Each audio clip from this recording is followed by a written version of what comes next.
And now it's time for RTB 101. And this is the segment where we talk about practical questions to help equip our viewers to share their faith with their friends and family more effectively. And I'm here once again with my colleague and friend, RTB's Vice President of Apologetics. Hopefully I have your title right. Close enough. All right, Dr. Fuzz Rana. Hey, Krista. And glad to have you here. And we just heard Greg talking about the question, what is apologetics? So I thought a great follow-up to that would be to ask the question, what are some of the things that are common pitfalls that you see when people are coming into the realm of apologetics? It can be a very exciting time. I remember when I first discovered apologetics, I was about 23, learned that, it's not about apologizing for your faith. And I got really excited and gung-ho, but I made a lot of mistakes. Yeah. And so maybe we can kind of talk about what some common mistakes are. And I've made my share of mistakes too, Krista. And the first mistake that I made as a young apologist was to think that there are these silver bullet arguments, that they are such powerful arguments for the Christian faith that if I just use these arguments, people are going to immediately convert. Right. And that doesn't happen. And it doesn't mean that you're not good at making the arguments or the arguments are flawed, but it's important that we realize that it's more than just intellectual issues that people have that keep them from the faith. But it's also important to realize that what I might find or you might find as a compelling argument, somebody else may not.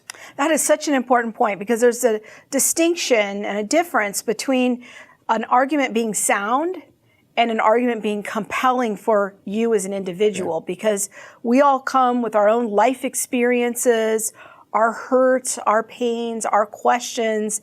And so what might be compelling to me in my situation might not be compelling to you, but that can be kind of discouraging sometimes as a new apologist, because you think, oh man, this is a killer argument, and then you try it and it just kind of deflates. We have to realize that the success we have as apologists will be tempered with quote unquote failure, where people don't respond in the way that we want to. It doesn't mean that we're not doing a good job. Yeah, is there anything else along those lines? Well, another thing that I see as a common mistake is that people inadvertently make what we would call straw man arguments, where they misrepresent the other position in a way that isn't a true representation of the viewpoint another person has.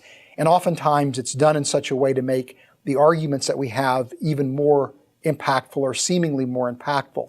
And so I've done that myself, where I thought I understood what another person actually thought, but in reality, I had a misunderstanding, and that goes a long way towards creating, I think, a failure, or things just aren't as effective as they could be.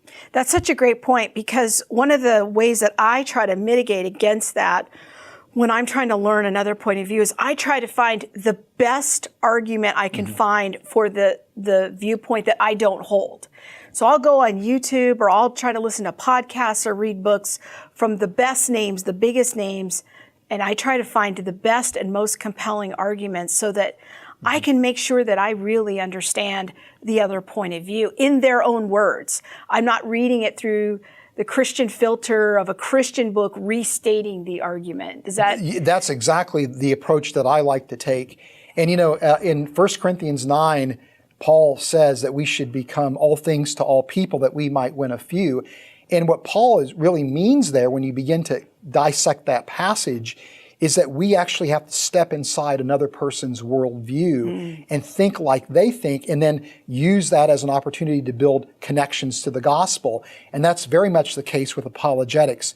And unless we're willing to step into another person's worldview, we're not going to ever really be effective at really addressing the issues that are important to them. So if we want to become better apologists, a big way of doing that is listening to voices that we don't agree with and really understanding their positions. I probably spend more time reading non-Christian authors than Christian authors for that very reason, is I want to really make sure I understand how people think.